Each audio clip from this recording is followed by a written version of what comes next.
Hey guys, welcome back to another video. दोस्तों, परसों release हुई है केजीएफ चैप्टर 2 और इसके रिलीज के पहले ही दिन सब प्रीवियस रिकॉर्ड की समाधि बना दी इस मूवी ने। वो ठग्स ऑफ हिंदुस्तान, भारत वगैरह वगैरह सब पीछे। रिलीज के पहले ही दिन अगर हिंदी बेल्ट की बात करें तो मूवी ने 53.95 करोड़ का कलेक्शन किया है, बल्कि जो इसके चैप्टर 1 का हिंदी लाइफ टाइम कलेक्शन था वो इसके ओपनिंग डे से भी काफी ज्यादा कम था। और एक खास बात इस मूवी के बारे में ये है कि ये हिंदी डब है, मतलब कि जो इसकी ओरिजिनल लैंग्वेज है वो है कन्नड़ा, बट फिर भी इसने अच्छी खासी हिंदी मूवीज के रिकॉर्ड तोड़ दिए। अभी तक तो बस हम ये सुनते आए थे कि केजीएफ की ज्यादा हाइप है, ये इंडियन सिनेमा की मोस्ट अवेटेड मूवी है, बट अब देख भी लिया। बाकी चलो, ये तो बात हुई मूवी के हाइप को लेकर, उसके कुछ बॉक्स ऑफिस रिकॉर्ड मैंने आपके सामने रख दिए हैं। बट अब बात करते हैं उस मुद्दे पर जिसके लिए आपने इस वीडियो पर क्लिक किया है। क्या प्रभास सच में केजीएफ 3 ज्वाइन कर सकते हैं? क्या रॉकी एंड सालार का एक क्रॉसओवर पॉसिबल है या फिर ये बस एक सपना ही रह जाएगा? इन सब बारे में हम आगे वीडियो में डिटेल में बात करने वाले हैं। बट उससे पहले दो जरूरी बातें हैं। सबसे पहली तो ये कि यार देखो, वीडियो को बिना स्किप किए एंड तक देखना, सच बोल रहा हूँ, मजा आने वाला है। और दूसरी बात ये कि अगर आपको मूवी सीरीज एंड सिनेमा से रिलेटेड वीडियोस देखना पसंद है तो चैनल को सब्सक्राइब कर लो और साथ ही बेल आइकन भी प्रेस कर लेना, ताकि आप आगे कोई भी वीडियो मिस ना कर पाओ। वो लोग जिन्होंने अभी तक चैप्टर 2 नहीं देखा है उन्हें मैं बड़ी इज्जत के साथ कहूंगा कि पहली फुर्सत में निकल, कोई जरूरत नहीं तेरी, क्योंकि इस वीडियो के अंदर चैप्टर 2 को लेकर स्पॉइलर हो सकते हैं नहीं, मतलब हैं। इसीलिए बाद में मुझे मत कहना कि मूवी का मजा खराब कर दिया।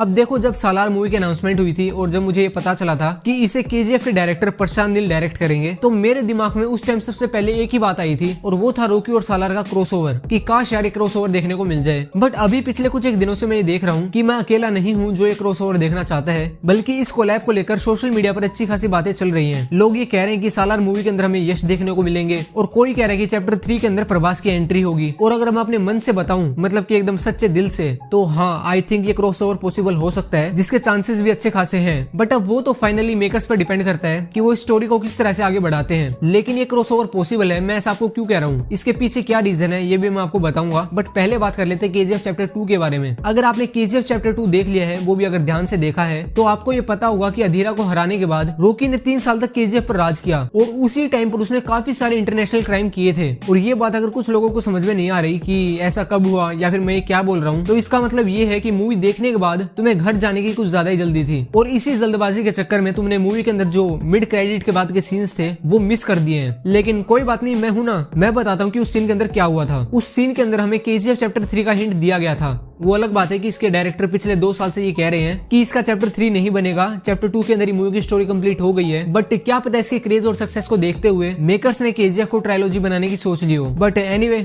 तो हाँ, जो मिड क्रेडिट सीन्स थे उसके बाद दिखाया गया कि पीएम रमिका सेन के पास यूएसए का सीआईए आता है और उसे एक फाइल देता है जिसके अंदर होता है केजीएफ चैप्टर 3। अब ये बात मैंने आपको इतनी डिटेल में समझाई है, ऐसा इसलिए ताकि अब जो मैं आपको बताने वाला हूँ वो आप अच्छे से समझ सको। एंड काफी सारे लोग ऐसे थे जिन्होंने वो सीन नहीं देखा था, बट अब समझ में आ गया होगा। अब देखो, आपके दिमाग में एक ही बात आ रही होगी कि इन सब बातों का सालार से क्या कनेक्शन है या फिर क्या कनेक्शन बन सकता है। तो इसमें जो सबसे पहला एंड सबसे स्ट्रॉन्ग पॉइंट है वो है इन दोनों मूवीज का स्टोरी बैकड्रॉप। ये दोनों मूवीज 1970 के टाइम में सेट है, मतलब उसके आसपास की। सालार मूवी के बारे में न्यूज काफी पहले ही आ चुकी थी कि ये मूवी 1970 के टाइम में सेट होगी, और अगर केजीएफ पर नजर डालें तो ये भी लगभग उसी टाइम फ्रेम में सेट है। तो इससे एक बात तो क्लियर हो गई है कि अगर सालार को केजीएफ के अंदर इंट्रोड्यूस कर दें तो ये देखने में बिल्कुल भी अजीब नहीं लगेगा। हम ये नहीं कह सकते कि ये ऐसा कैसे कर दिया या फिर ऐसा तो पॉसिबल ही नहीं है, ये तो हो ही नहीं सकता। बाकी अब वो तो मेकर्स पर डिपेंड करता है कि वो इसे किस तरह से एग्जीक्यूट करेंगे। अब दूसरी बात ये कि अगर रिपोर्ट्स की माने तो सालार एक फिक्शनल मूवी है, फिक्शनल वॉर मूवी जिसमें मिलिट्री इन्वॉल्व है, तो इस हिसाब से इन दोनों के क्रॉसओवर करवाने के पूरे चांसेस बन सकते हैं। चैप्टर 2 में रॉकी इंटरनेशनल क्राइम में इन्वॉल्व हो चुका है, तो अगर मेकर्स चाहें तो प्रभास को यश के अगेंस्ट या फिर सपोर्ट में खड़ा कर सकते हैं। और अगर आपको अभी तक इन बातों पर यकीन नहीं हुआ है तो दिल थाम के बैठ जाइए, क्योंकि अब आ रहा है पॉइंट नंबर 3।